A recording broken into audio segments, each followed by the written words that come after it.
Judas Iscariote, l'homme qui trahit Jésus, perpétrant ainsi un acte d'une ignominie sans égale. Judas est l'infamie incarnée, l'homme le plus vil de toute l'histoire. Malveillant, diabolique, la lie de l'humanité. Aujourd'hui, de nouveaux éléments viennent éclairer l'histoire de Jésus et Judas. Un livre oublié contenant un savoir secret, condamné comme une hérésie il y a 1800 ans. C'est atroce. Une scène terrifiante. De nouveaux éléments peuvent-ils nous aider à saisir la vraie signification de l'évangile de Judas?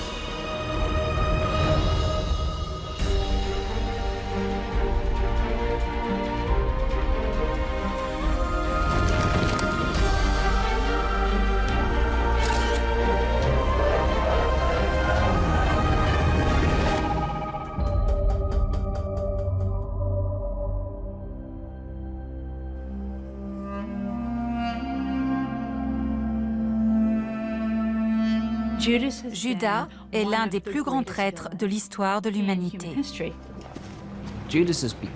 Judas est devenu le symbole de la pire des trahisons. L'homme qui trahit Jésus pour 30 pièces d'argent. Le crime de Judas est très facile à comprendre. Et en même temps, il est effroyable. Il a trahi son ami. Un manuscrit ancien récemment traduit fait l'effet d'une bombe. 25 feuilles de papyrus en lambeaux, écrites en langue copte. L'évangile oublié de Judas. Il nous force à reconsidérer notre mépris pour cet homme. Des fragments de textes retrouvés vont-ils permettre de compléter cet évangile et nous obliger à voir d'un autre œil le rôle joué par Judas dans l'histoire de Jésus? La question soulevée par la crucifixion de Jésus, ce n'est pas à cause de qui c'est arrivé, mais pourquoi. Pourquoi Judas a-t-il trahi Jésus? C'est vraiment la question centrale de l'évangile.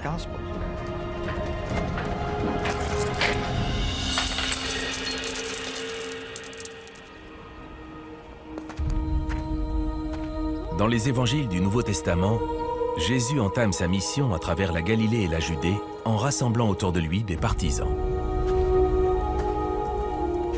Parmi eux, il en choisit 12 qui seront ses proches disciples. Le terme disciple signifie simplement apprenant ou étudiant. Quand Jésus choisit ses disciples, il rassemble un groupe d'étudiants qui reçoivent son enseignement. Les apôtres sont issus d'horizons très divers.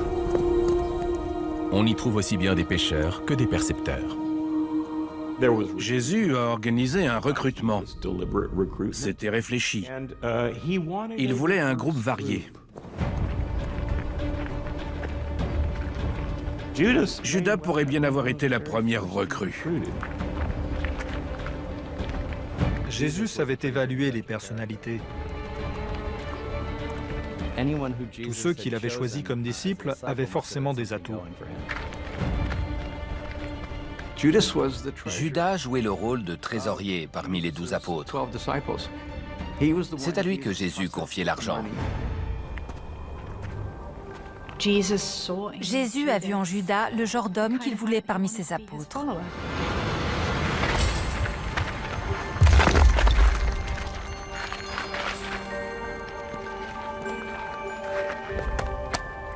On peut supposer qu'ils étaient amis et que leur lien était étroit. Il est spécial. Il occupe une place essentielle. Et pourtant, il va se passer quelque chose en lui qui va le mener à s'éloigner de Jésus, à perdre foi en lui et finalement à le trahir. Les évangiles du Nouveau Testament relatent une scène cruciale qui se déroule ici, aux abords de Jérusalem. Selon les évangiles, le village de Béthanie est l'endroit où Jésus a passé les dernières semaines de sa vie.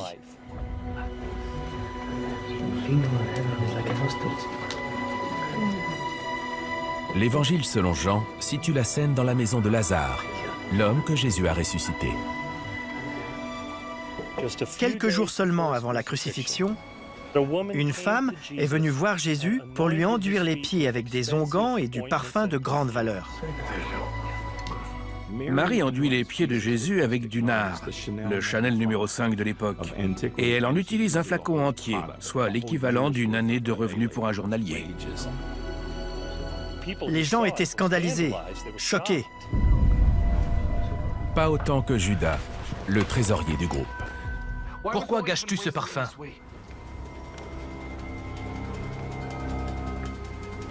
Laisse-la tranquille. Jésus a porté un peu partout le message qu'il fallait aider les pauvres, leur donner ce qu'on avait.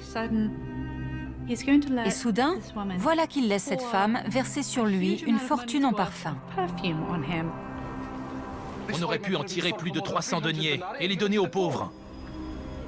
C'est comme s'il y avait des règles différentes pour les apôtres et pour Jésus. On comprend pourquoi cet épisode affecte Judas.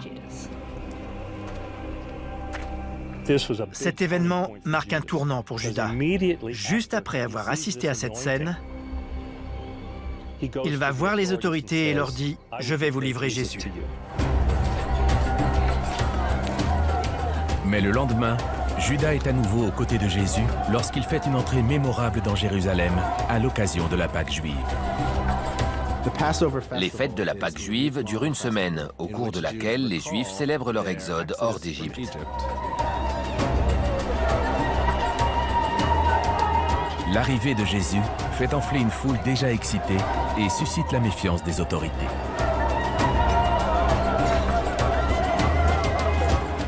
C'est une période délicate pour les Romains, car il y a énormément de pèlerins dans la ville.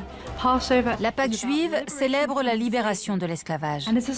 Et il n'y a qu'un pas de la libération de l'esclavage en Égypte à la libération de la tyrannie des Romains.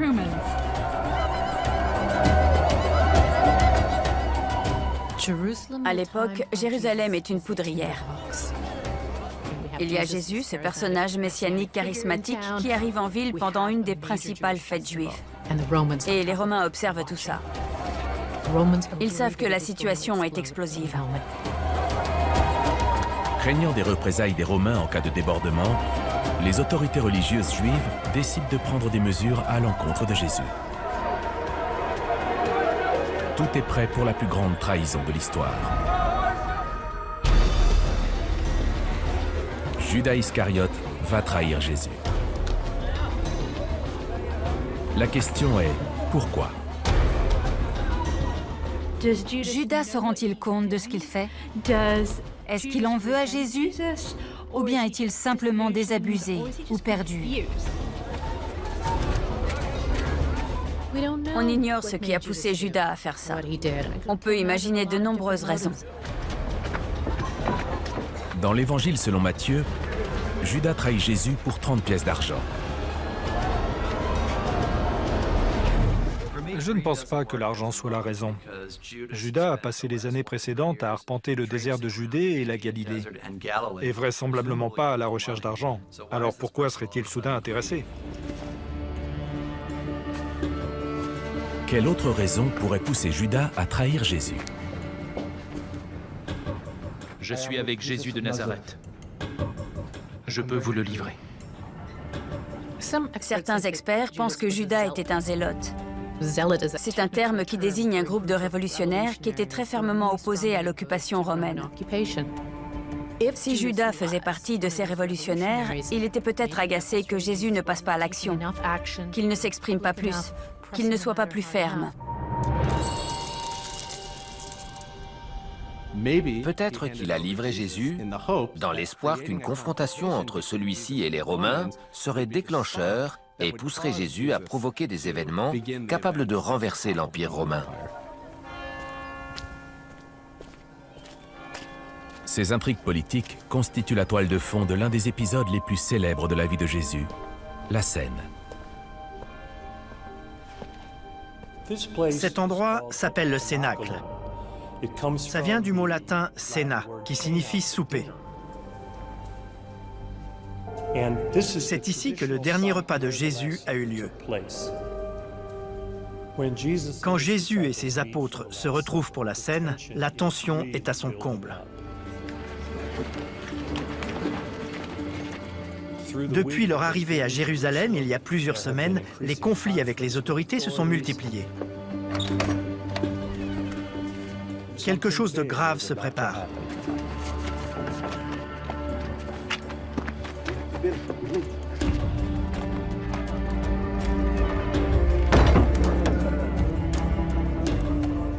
Je crois qu'ils avaient tous un pressentiment lors de la scène, vu la façon dont elle est dépeinte dans les évangiles.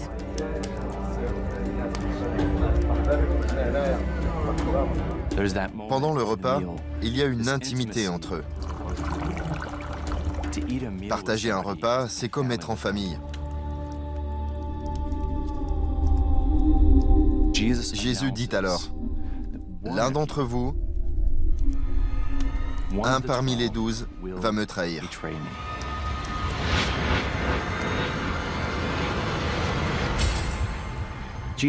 Jésus les prend au dépourvu. Tous sentent que la mort rôde autour de Jésus. Et ils ne savent pas quoi faire. C'est celui à qui j'ai donné ce morceau de pain, après l'avoir trempé dans le plat.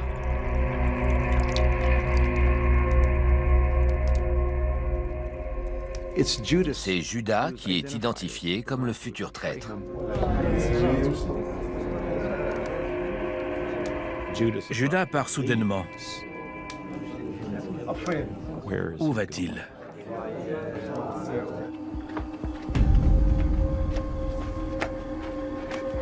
Il y a la scène, il y a le jardin de Gethsémani. C'est comme une nuit sans fin. Pendant que les apôtres dorment, Jésus passe la nuit à prier.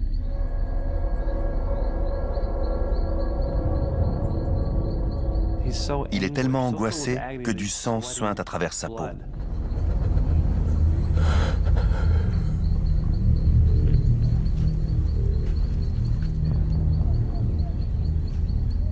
C'est l'homme que je vais embrasser.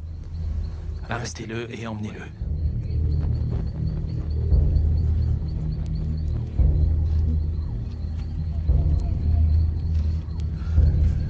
Rabbi. Judas avance vers Jésus. Il fait alors un geste tendre en apparence, mais odieux en réalité. Il l'embrasse.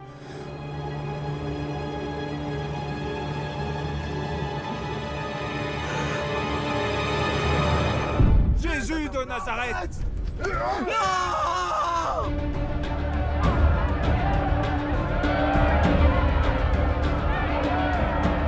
Judas se livre à la pire des infamies en trahissant Jésus.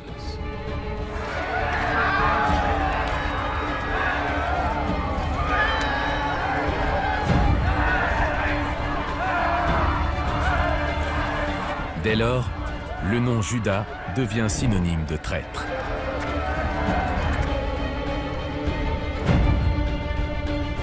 Mais près de 2000 ans plus tard, une nouvelle version de cette histoire est mise au jour. L'évangile perdu de Judas. Il apporte un nouvel éclairage sur cet acte méprisable.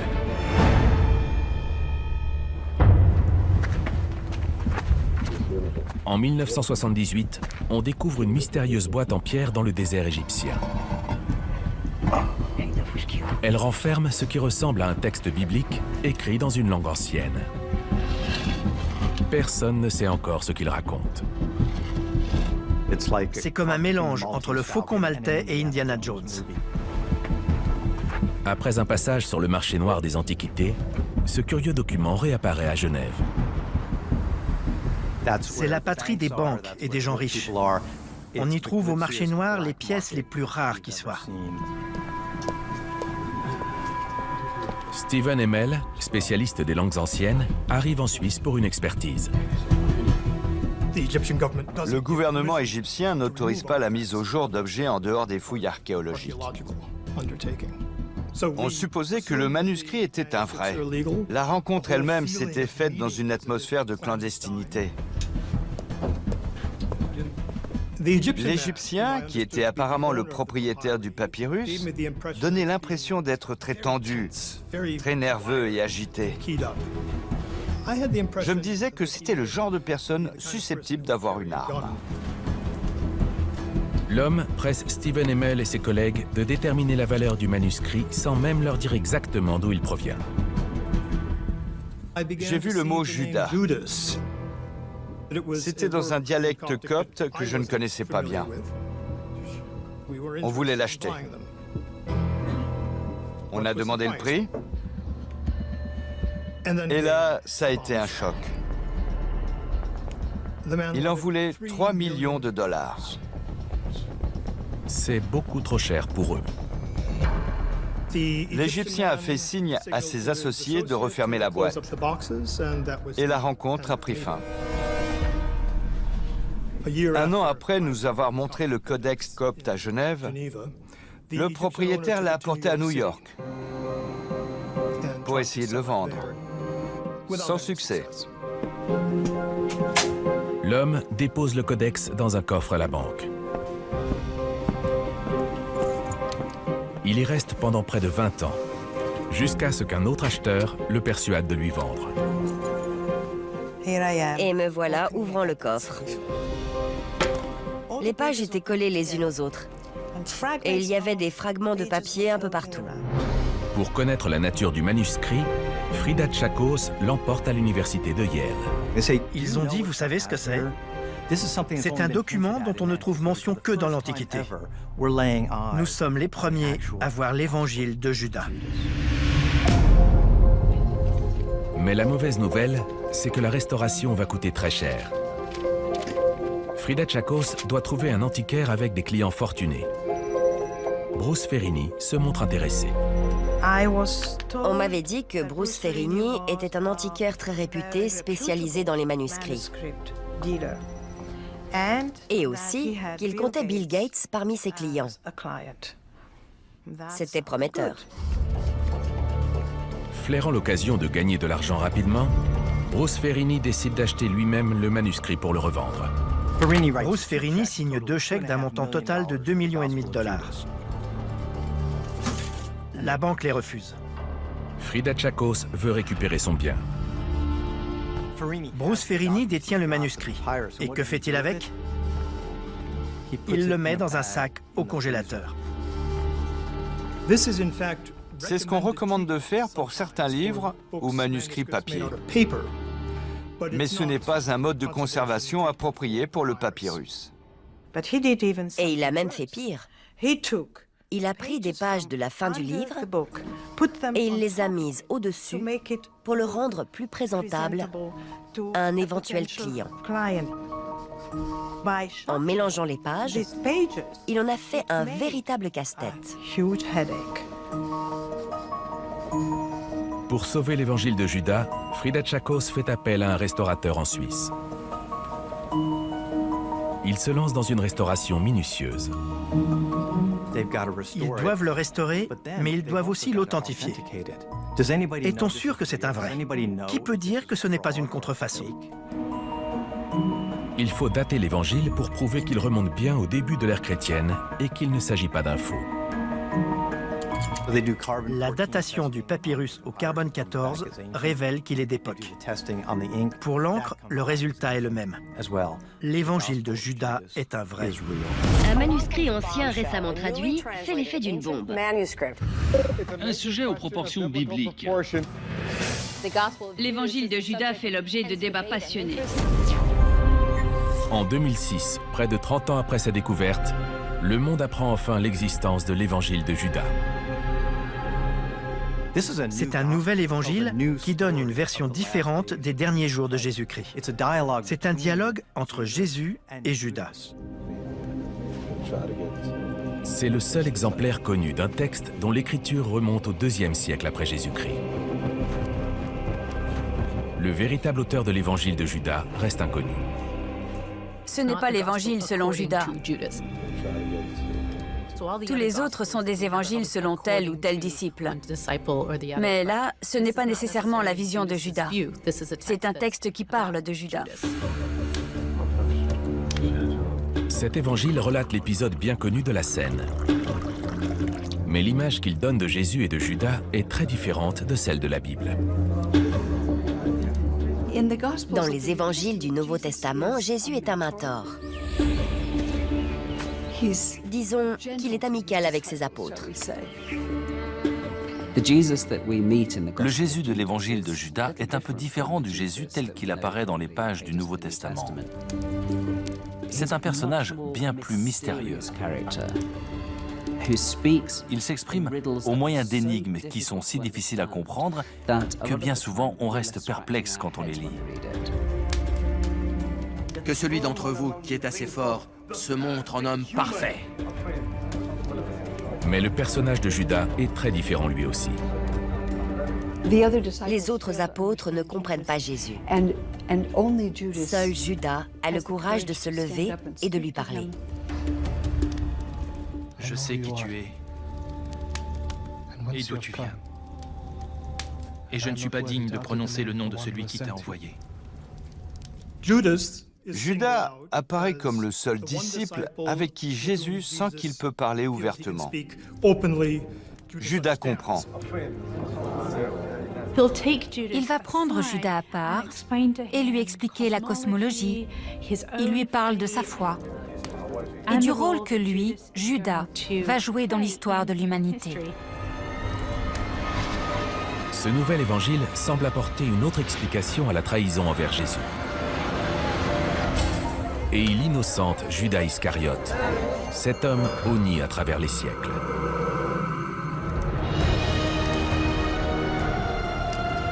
Dans cet évangile, au moment de la scène, Jésus choisit Judas pour lui enseigner un savoir secret au moyen d'une étrange vision.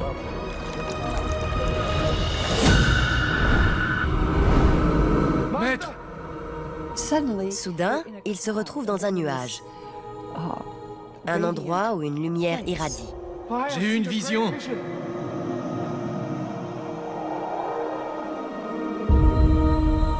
J'ai vu une maison. Mes yeux ne pouvaient en appréhender la taille. Ce passage suggère qu'il s'apprête à recevoir la révélation divine. Le ciel va s'ouvrir et lui révéler quelque chose. Je t'ai expliqué les mystères du royaume. Et Jésus l'éclaire et lui fait comprendre que ce qu'il doit faire est la volonté de Dieu. Ce n'est pas un traître. Son acte n'est pas motivé par l'argent, la méchanceté, la jalousie ou quoi que ce soit d'autre, mais seulement par l'obligation d'obéir à Jésus. Judas entre dans le halo de lumière, c'est-à-dire l'endroit où il va recevoir l'illumination. Judas! Judas est transformé par cette vision. Il comprend à présent qu'il participe à une mission sacrée. Jésus voulait être sacrifié. Il demande à Judas de le trahir. Et Judas répond, « Pourquoi moi ?» Jésus lui dit, « Parce que c'est toi dont je suis le plus proche. Je te supplie de le faire. »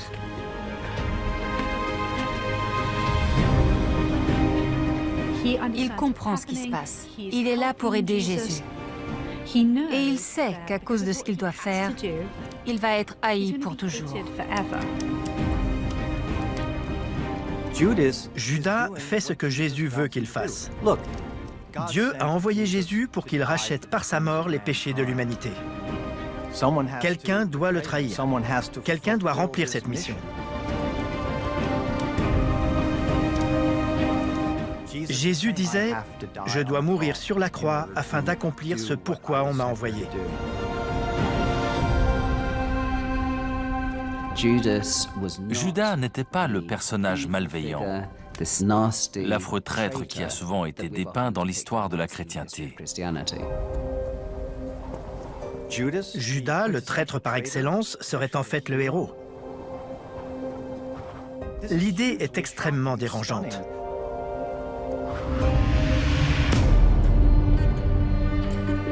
Dans l'évangile de Judas, la relation entre Jésus et Judas change totalement.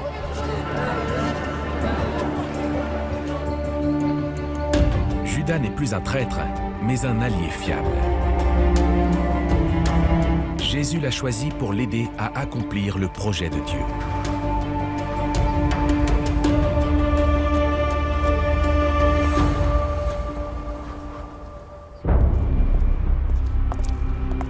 Mais en 2007, un spécialiste de la Bible commence à douter de cette interprétation. J'ai entrepris de traduire l'évangile de Judas de mon côté. Et j'ai remarqué que dans la traduction originale, certains mots ne rendaient pas le vrai sens de la langue copte.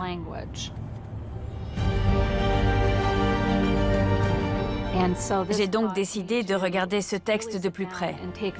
Et je me suis dit, de quoi est-il question exactement ? April de Konig se rend à Genève à la Fondation Bodmer, où est conservé l'évangile de Judas. C'est la première fois qu'elle voit le papyrus. Ça alors ? Au moment où Judas est en train d'être réhabilité, April de Konig voit le papyrus et dit « Attendez un peu, ce qui est écrit ici n'est pas ce qu'on croit. » Il y a des erreurs de traduction dès la première page, et même dès la première ligne. Le choix de certains mots et les reconstitutions des passages manquants du manuscrit ne reflétaient pas ce que j'avais sous les yeux.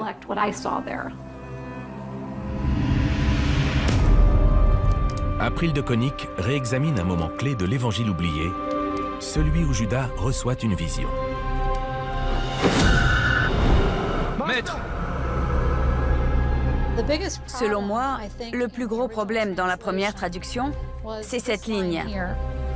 En langue copte, Jésus nomme Judas le 13e Daïmonde. Et dans la traduction d'origine, Daïmonde a été traduit par esprit. Toi, 13e esprit, pourquoi te fatigues-tu? Or, en réalité, ça signifie démon. Ce simple mot change toute l'interprétation. J'ai eu une vision. Toi, 13e démon. Le Judas qui est apparu quand j'ai fait mon propre travail de reconstitution n'est pas un héros. Judas est un ange déchu. C'est un démon.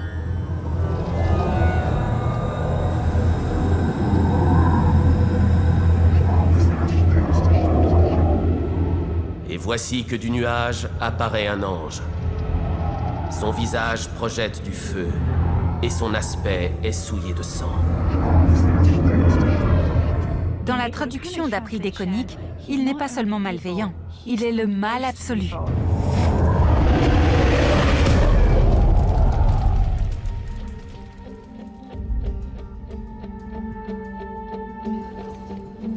Mais en 2008, des morceaux encore inexploités de l'évangile de Judas commencent à refaire surface.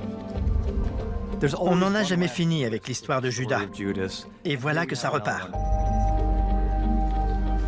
Bruce Ferrini, l'antiquaire de l'Ohio, a gardé des fragments de papyrus de l'évangile de Judas. Ils sont saisis en même temps que les autres biens de Bruce Ferrini lorsqu'il fait faillite. Pour la première fois, l'évangile de Judas est complet. Et le message qu'il contient est bien plus terrible que ce qu'on aurait pu imaginer.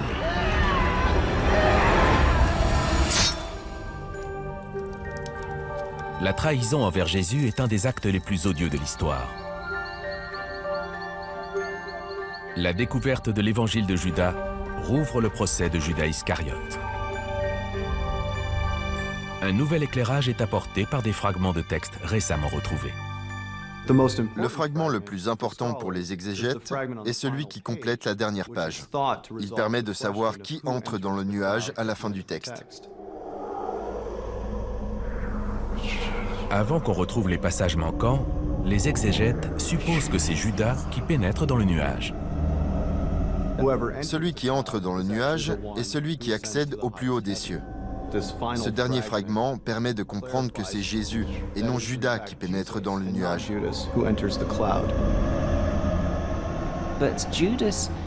Mais ce n'est pas Judas qui intéresse le plus l'auteur de ce texte.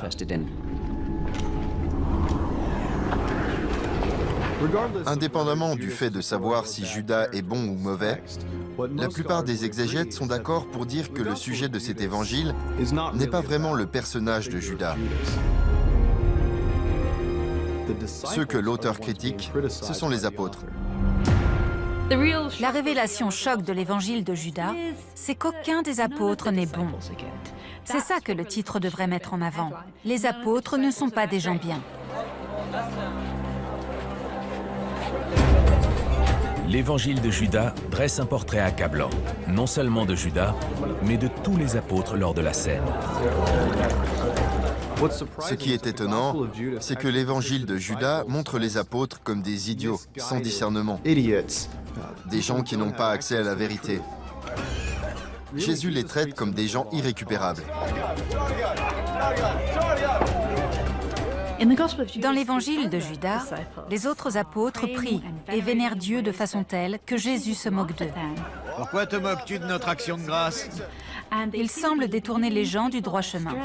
Nous faisons comme il faut. Ce n'est pas de vous dont je me moque.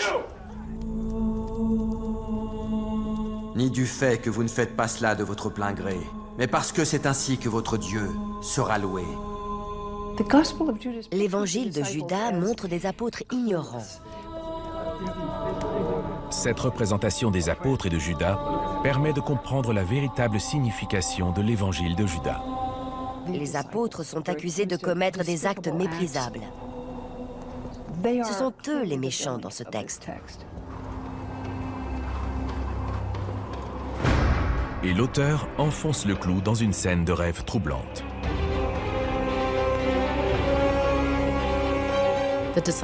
Le cauchemar des apôtres est absolument horrible. C'est une scène terrifiante.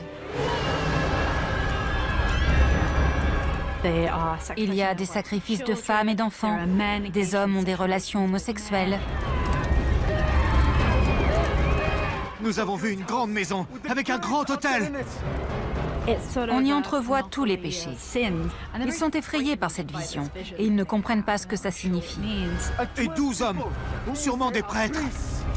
Jésus leur répond, « Des choses terribles vont être faites en mon nom, et ces choses, c'est vous qui allez les perpétrer. » C'est vous qui présentez des offrandes près de l'autel. Ils pensent qu'ils suivent Dieu. Ils pensent qu'ils servent Jésus. Mais ils se trompent. Le message de cet évangile n'est pas seulement que Jésus est trahi par Judas de son vivant, mais aussi que ses enseignements sont trahis après sa mort. L'auteur de l'évangile de Judas est en colère, mais pas à cause des événements qui se sont produits entre Jésus et Judas au 1er siècle. Il en veut aux chefs religieux du 2e siècle. L'évangile de Judas critique tous les apôtres de Jésus. Ils apparaissent comme des sortes de figures représentatives. Ils sont le symbole de l'orthodoxie du 2e siècle. Ça semble être une critique du courant chrétien dominant.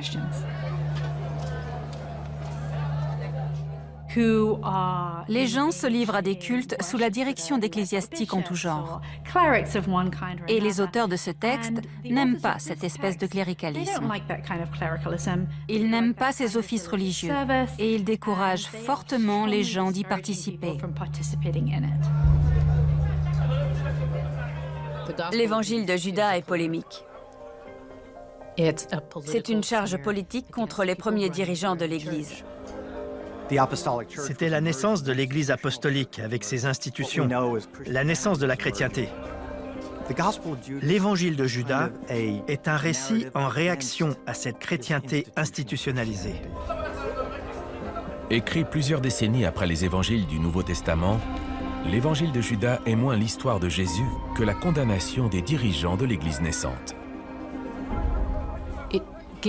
Il nous donne une autre image de la naissance de la chrétienté. Il montre que l'essor de la chrétienté ne s'est pas toujours fait de façon harmonieuse. Il y avait des dissidents. Il y avait des gens qui pensaient qu'on faisait fausse route.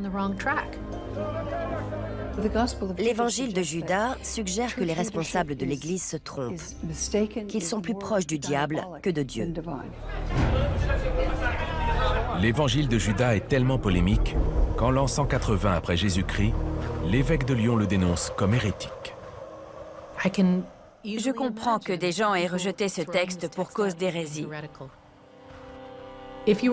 Quand on est membre de l'orthodoxie au IIe siècle et qu'on lit ça, j'imagine qu'on ne doit pas être très content. C'est une mise en cause cinglante de leurs croyances et de ce qu'ils sont. Banni par l'Église, l'évangile de Judas reste enterré pendant près de 2000 ans. Mais l'histoire ne pardonne pas à Judas et n'oublie pas quel a été son sort.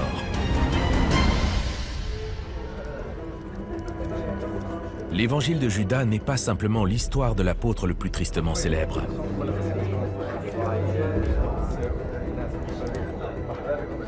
Alors pourquoi Judas a-t-il été mis en avant dans le titre?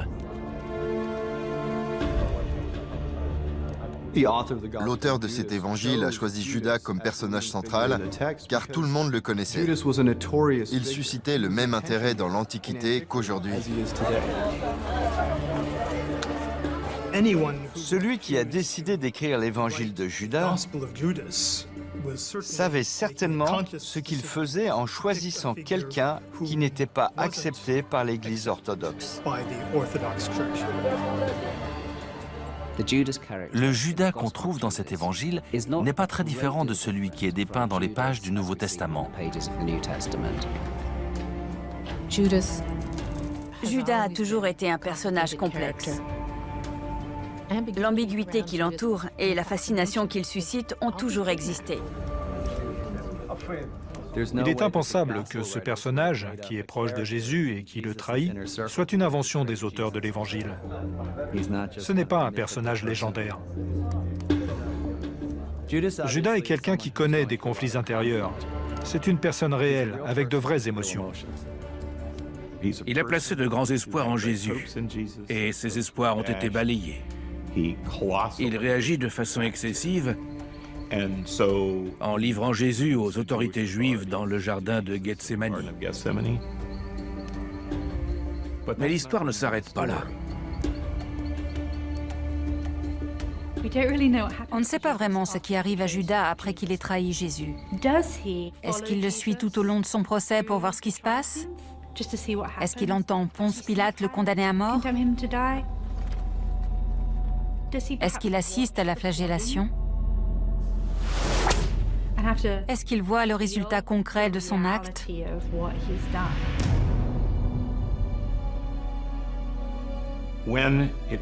Quand il devient évident qu'ils ne vont pas seulement tuer Jésus, mais qu'ils vont l'humilier publiquement sur une croix,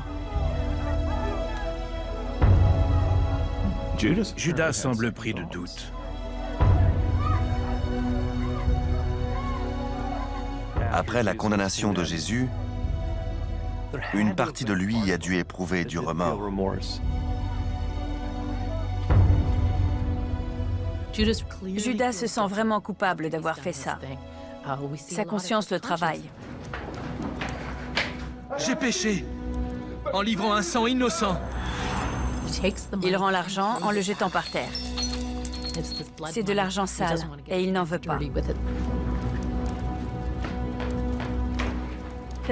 Il y a quelque chose d'effrayant dans l'histoire de Judas. On peut être quelqu'un de bien et commettre une erreur dont on ne se remet jamais.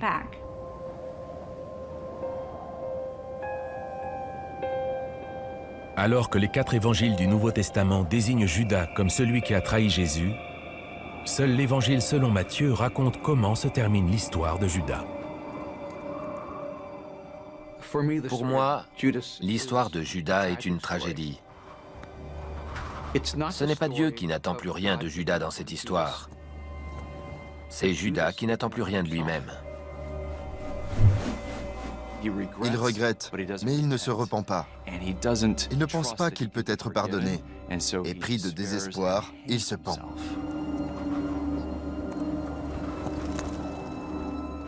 Pour un juif, la vie est le plus grand cadeau de Dieu. On ne se donne pas la mort à moins de s'être totalement déshonoré ou d'avoir déshonoré sa famille.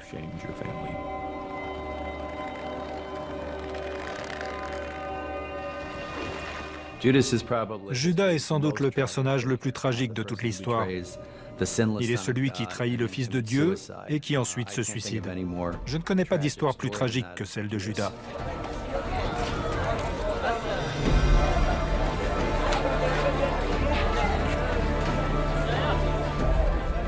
Les gens sont captivés par Judas. C'est quelqu'un qui côtoyait Jésus et qui n'a pas toujours fait les bons choix. J'ai de la peine pour Judas, car on en a fait le méchant par excellence. Mais ça reste un être humain. Si on est honnête, on peut se dire, moi aussi, je suis un peu comme Judas parfois. Quand on essaye de dépeindre quelqu'un de façon simpliste, on commet une injustice. Quand on ne montre que le côté malfaisant de Judas, on passe à côté de ce que Jésus voyait en lui. Si on le voit comme un monstre, je crois qu'on perd notre humanité. Si on ne peut pas réhabiliter Judas, on peut au moins éprouver un peu d'empathie pour lui.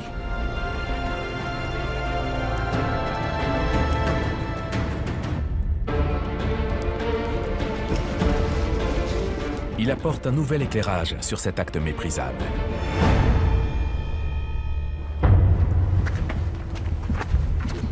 En 1978, on découvre une mystérieuse boîte en pierre dans le désert égyptien. Elle renferme ce qui ressemble à un texte biblique écrit dans une langue ancienne. Personne ne sait encore ce qu'il raconte. C'est comme un mélange entre le Faucon maltais et Indiana Jones. Après un passage sur le marché noir des antiquités, ce curieux document réapparaît à Genève. C'est la patrie des banques et des gens riches. On y trouve au marché noir les pièces les plus rares qui soient. Steven Hemmel, spécialiste des langues anciennes, arrive en Suisse pour une expertise.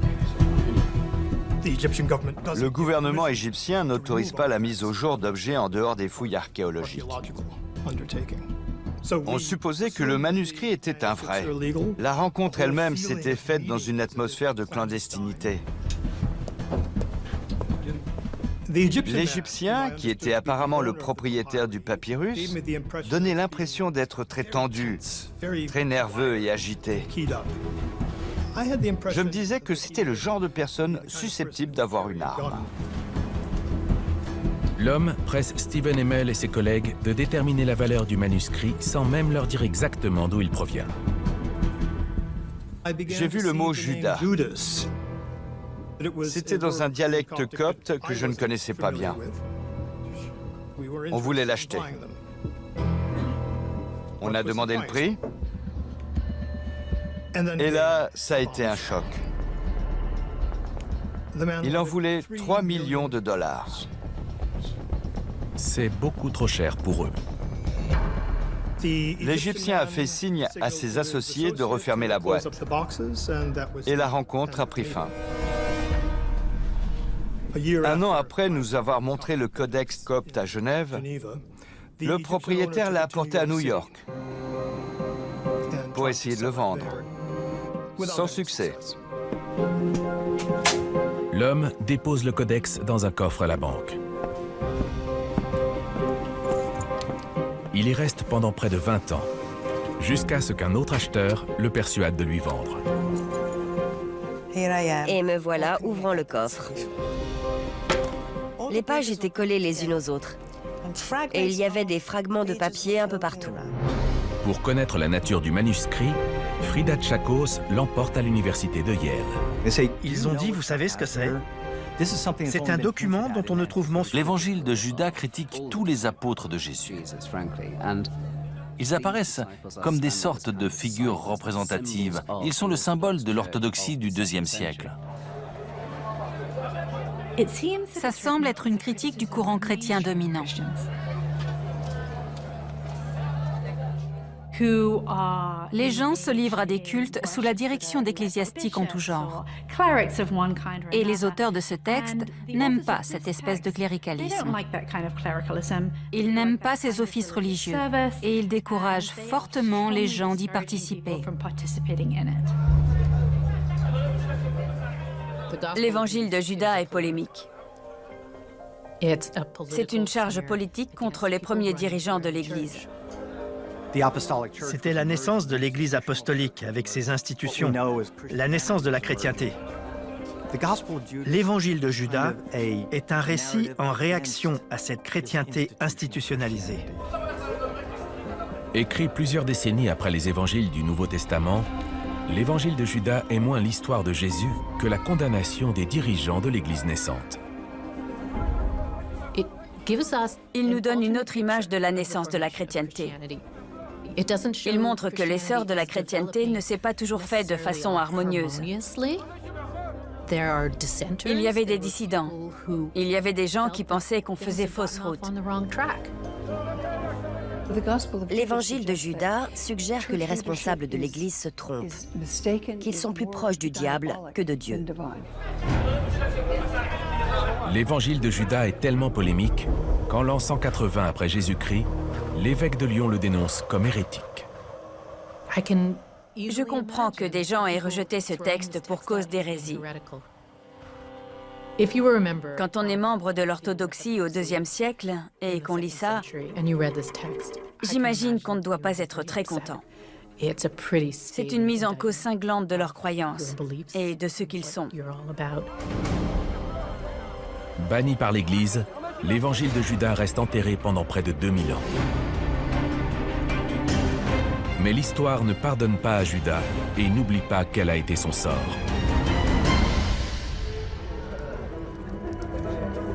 L'évangile de Judas n'est pas simplement l'histoire de l'apôtre le plus tristement célèbre.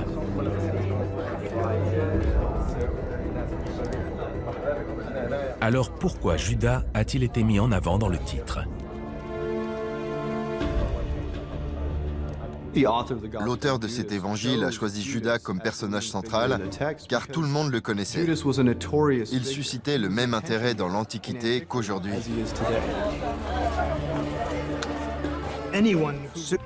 Il comprend à présent qu'il participe à une mission sacrée. Jésus voulait être sacrifié. Il demande à Judas de le trahir. Et Judas répond, « Pourquoi moi ?» Jésus lui dit, « Parce que c'est toi dont je suis le plus proche. Je te supplie de le faire. »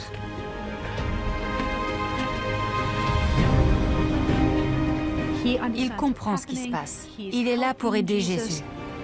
Et il sait qu'à cause de ce qu'il doit faire, il va être haï pour toujours.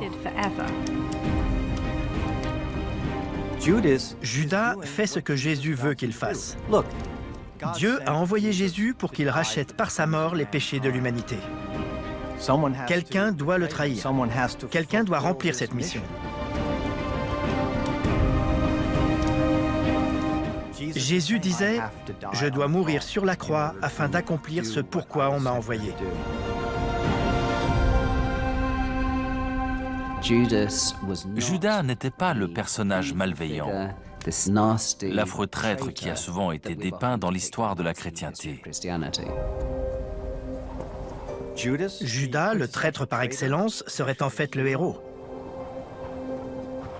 L'idée est extrêmement dérangeante.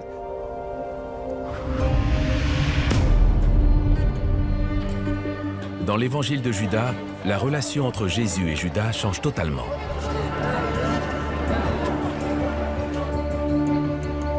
Judas n'est plus un traître, mais un allié fiable. Jésus l'a choisi pour l'aider à accomplir le projet de Dieu.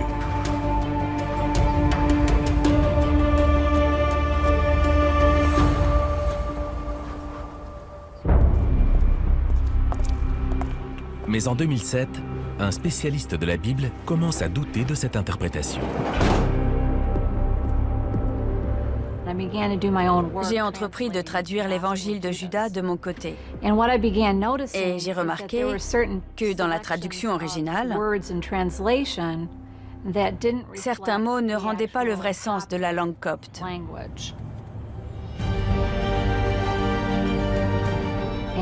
J'ai donc décidé de regarder ce texte de plus près. Et je me suis dit, de quoi est-il question exactement? April de Konig se rend à Genève à la Fondation Bodmer, où est conservé l'évangile de Judas. C'est la première fois qu'elle voit le papyrus. Ça alors? Au moment où Judas est en train d'être réhabilité, April de Konig voit le papyrus et dit « Attendez un peu, ce qui est écrit ici n'est pas ce qu'on croit. »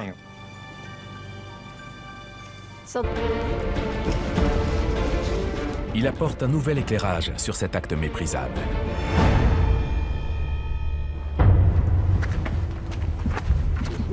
En 1978, on découvre une mystérieuse boîte en pierre dans le désert égyptien. Elle renferme ce qui ressemble à un texte biblique écrit dans une langue ancienne. Personne ne sait encore ce qu'il raconte. C'est comme un mélange entre le Faucon maltais et Indiana Jones. Après un passage sur le marché noir des antiquités, ce curieux document réapparaît à Genève. C'est la patrie des banques et des gens riches. On y trouve au marché noir les pièces les plus rares qui soient. Steven Hemmel, spécialiste des langues anciennes, arrive en Suisse pour une expertise. Le gouvernement égyptien n'autorise pas la mise au jour d'objets en dehors des fouilles archéologiques. On supposait que le manuscrit était un vrai. La rencontre elle-même s'était faite dans une atmosphère de clandestinité. L'Égyptien, qui était apparemment le propriétaire du papyrus, donnait l'impression d'être très tendu, très nerveux et agité. Je me disais que c'était le genre de personne susceptible d'avoir une arme.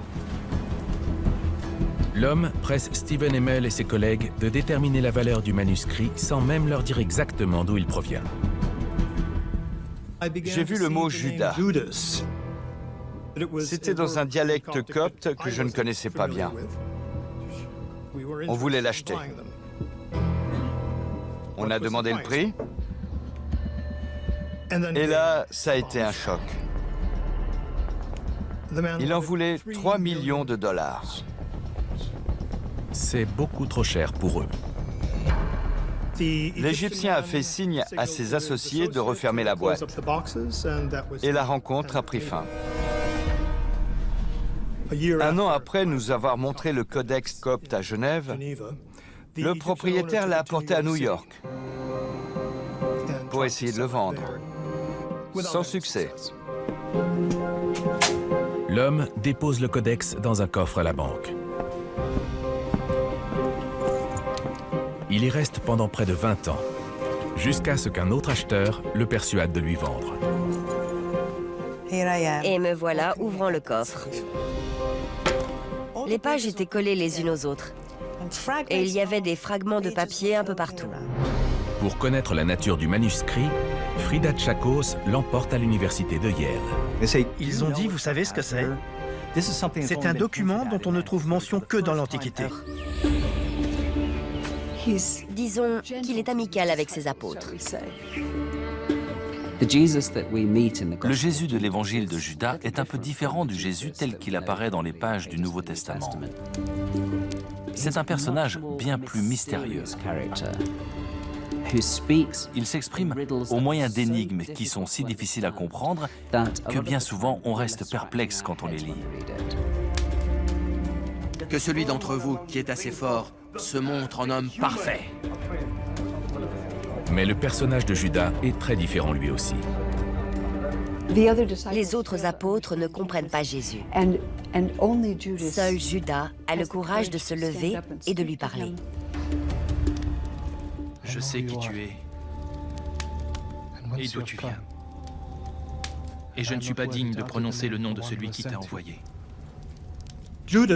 Judas apparaît comme le seul disciple avec qui Jésus sent qu'il peut parler ouvertement. Judas comprend. Il va prendre Judas à part et lui expliquer la cosmologie. Il lui parle de sa foi et du rôle que lui, Judas, va jouer dans l'histoire de l'humanité. Ce nouvel évangile semble apporter une autre explication à la trahison envers Jésus. Et il innocente Judas Iscariote, cet homme honni à travers les siècles.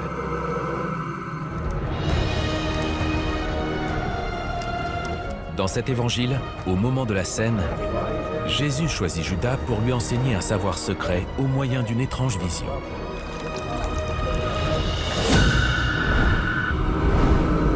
Maître! Soudain, il se retrouve dans un nuage. Un endroit où une lumière irradie. J'ai eu une vision.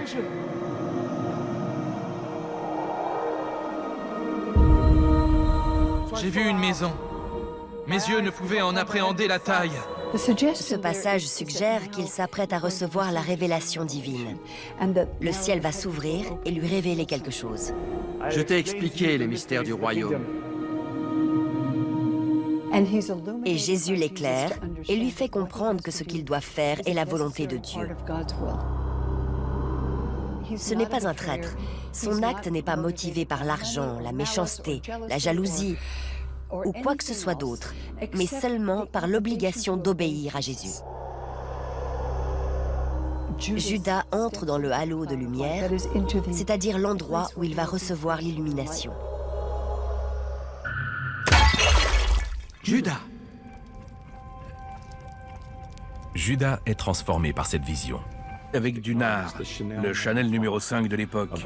Et elle en utilise un flacon entier, soit l'équivalent d'une année de revenus pour un journalier. Les gens étaient scandalisés, choqués. Pas autant que Judas, le trésorier du groupe. Pourquoi gâches-tu ce parfum?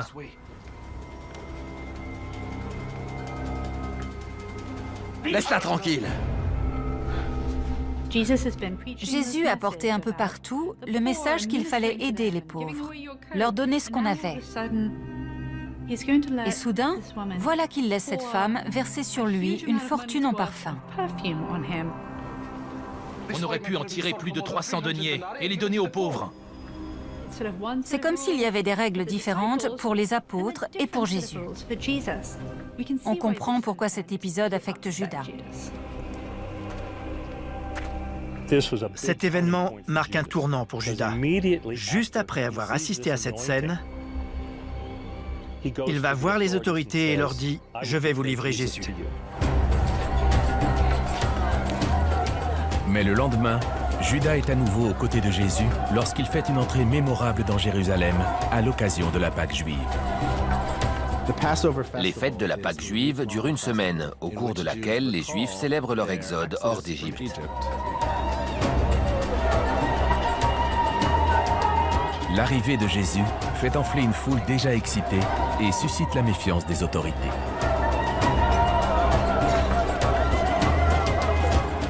C'est une période délicate pour les Romains, car il y a énormément de pèlerins dans la ville.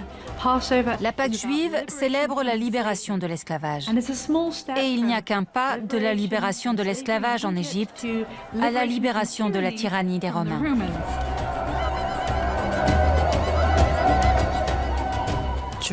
À l'époque, Jérusalem est une poudrière. Il y a Jésus, ce personnage messianique charismatique qui arrive en ville pendant une des principales fêtes juives. Et les Romains observent tout ça. Ils savent que la situation est explosive. Craignant des représailles des Romains en cas de débordement, les autorités religieuses juives décident de prendre des mesures à l'encontre de Jésus. Tout est prêt pour la plus grande trahison de l'histoire. Judas Iscariote va trahir Jésus. La question est, pourquoi?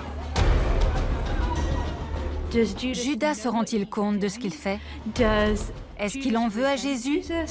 Ou bien est-il simplement désabusé ou perdu? On ignore ce qui a poussé Judas à faire ça. Et comme le seul disciple avec qui Jésus sent qu'il peut parler ouvertement. Judas comprend. Il va prendre Judas à part et lui expliquer la cosmologie. Il lui parle de sa foi et du rôle que lui, Judas, va jouer dans l'histoire de l'humanité. Ce nouvel évangile semble apporter une autre explication à la trahison envers Jésus. Et il innocente Judas Iscariote, cet homme honni à travers les siècles.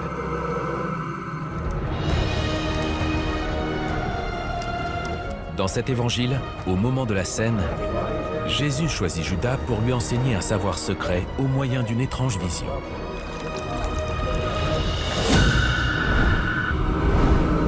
Maître! Soudain, il se retrouve dans un nuage. Un endroit où une lumière irradie.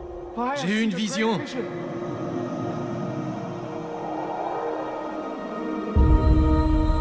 J'ai vu une maison. Mes yeux ne pouvaient en appréhender la taille. Ce passage suggère qu'il s'apprête à recevoir la révélation divine. Le ciel va s'ouvrir et lui révéler quelque chose. Je t'ai expliqué les mystères du royaume. Et Jésus l'éclaire et lui fait comprendre que ce qu'il doit faire est la volonté de Dieu. Ce n'est pas un traître. Son acte n'est pas motivé par l'argent, la méchanceté, la jalousie ou quoi que ce soit d'autre, mais seulement par l'obligation d'obéir à Jésus. Judas entre dans le halo de lumière, c'est-à-dire l'endroit où il va recevoir l'illumination. Judas! Judas est transformé par cette vision. Il comprend à présent qu'il participe à une mission sacrée. Jésus voulait être sacrifié. Il demande à Judas de le trahir. Et Judas répond, « Pourquoi moi ?» Jésus lui dit, « Parce que c'est toi dont je suis le plus proche. Je te supplie de le faire. »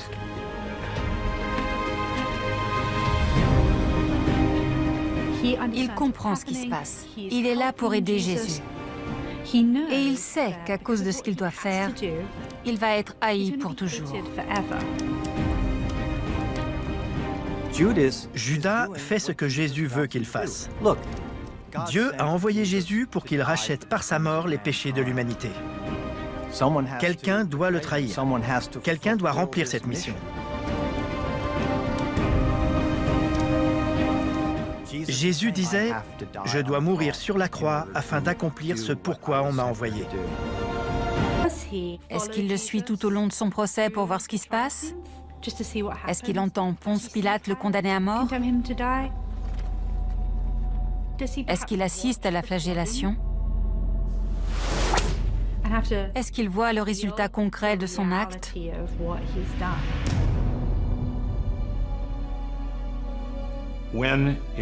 Quand il devient évident qu'ils ne vont pas seulement tuer Jésus, mais qu'ils vont l'humilier publiquement sur une croix,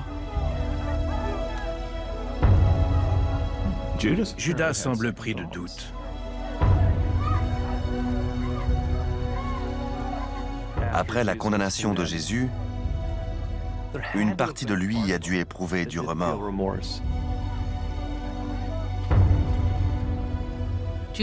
Judas se sent vraiment coupable d'avoir fait ça. Sa conscience le travaille. J'ai péché en livrant un sang innocent. Il rend l'argent en le jetant par terre. C'est de l'argent sale et il n'en veut pas. Il y a quelque chose d'effrayant dans l'histoire de Judas. On peut être quelqu'un de bien et commettre une erreur dont on ne se remet jamais.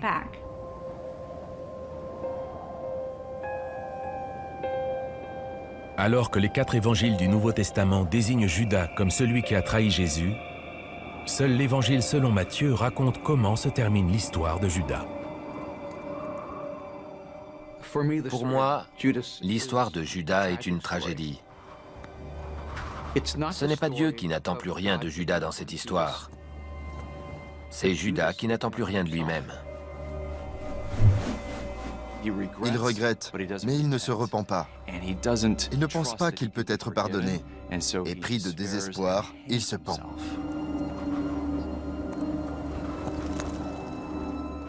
Pour un juif, la vie est le plus grand cadeau de Dieu. On ne se donne pas la mort à moins de s'être totalement déshonoré ou d'avoir déshonoré sa famille.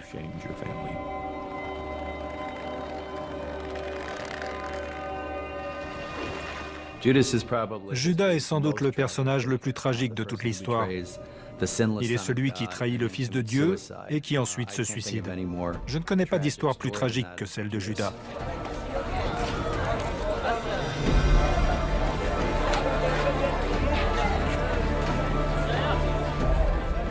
Les gens sont captivés par Judas.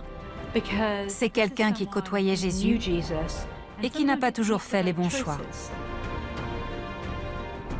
J'ai de la peine pour Judas, car on en a fait le méchant par excellence. Mais ça reste un être humain. Pris de doute.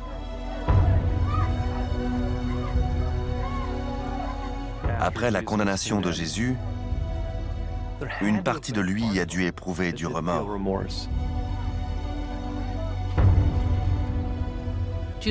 Judas se sent vraiment coupable d'avoir fait ça. Sa conscience le travaille. J'ai péché en livrant un sang innocent. Il rend l'argent en le jetant par terre. C'est de l'argent sale et il n'en veut pas. Il y a quelque chose d'effrayant dans l'histoire de Judas. On peut être quelqu'un de bien et commettre une erreur dont on ne se remet jamais.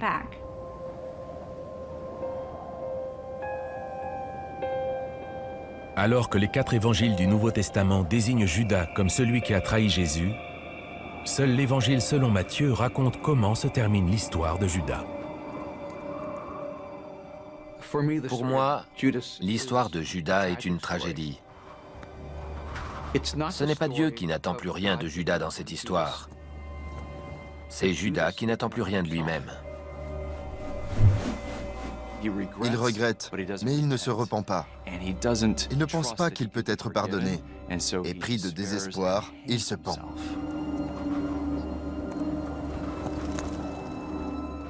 Pour un juif, la vie est le plus grand cadeau de Dieu. On ne se donne pas la mort à moins de s'être totalement déshonoré ou d'avoir déshonoré sa famille.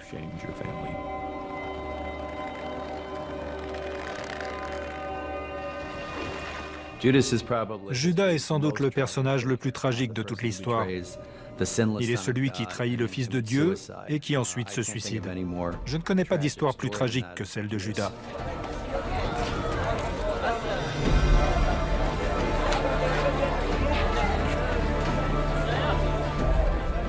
Les gens sont captivés par Judas. C'est quelqu'un qui côtoyait Jésus et qui n'a pas toujours fait les bons choix. J'ai de la peine pour Judas, car on en a fait le méchant par excellence. Mais ça reste un être humain. Si on est honnête, on peut se dire, moi aussi, je suis un peu comme Judas parfois. Quand on essaye de dépeindre quelqu'un de façon simpliste, on commet une injustice. Quand on ne montre que le côté malfaisant de Judas, on passe à côté de ce que Jésus voyait en lui. Si on le voit comme un monstre, je crois qu'on perd notre humanité. Si on ne peut pas réhabiliter Judas, on peut au moins éprouver un peu d'empathie pour lui.